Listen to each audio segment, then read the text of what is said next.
Се обидував да најдам членови од деловникот на кој да се повикам и еве ќе се повикам на членот 122 став 1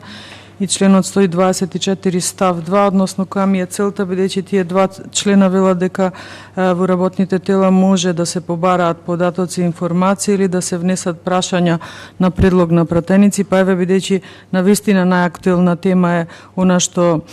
викендов се разоткри на клиниката на онкологија, мислам дека ние како Собраниска комисија за здравство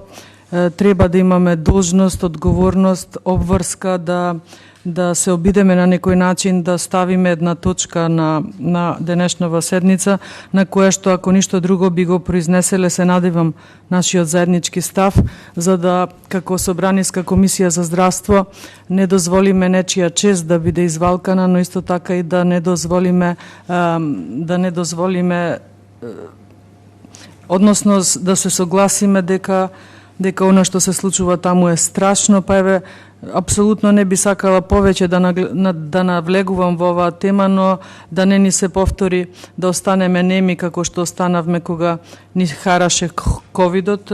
низ Република Македонија и кога ни се случи пожарот во Тетовската модуларна болница. Затоа како Собраниска комисија на здравство предлагам да го дополниме денешниот дневен ред, ако ништо друго под точка разно, да се произнесеме и како што кажав, барем со еден заеднички став да излеземе со осуда на овој чин и со апел дека истиот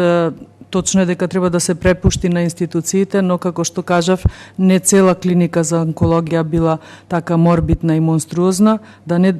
не продолжи да се валка честа на честните доктори и да кажеме една заедничка осуда, ако ништо друго, на овој чин. Благодарам.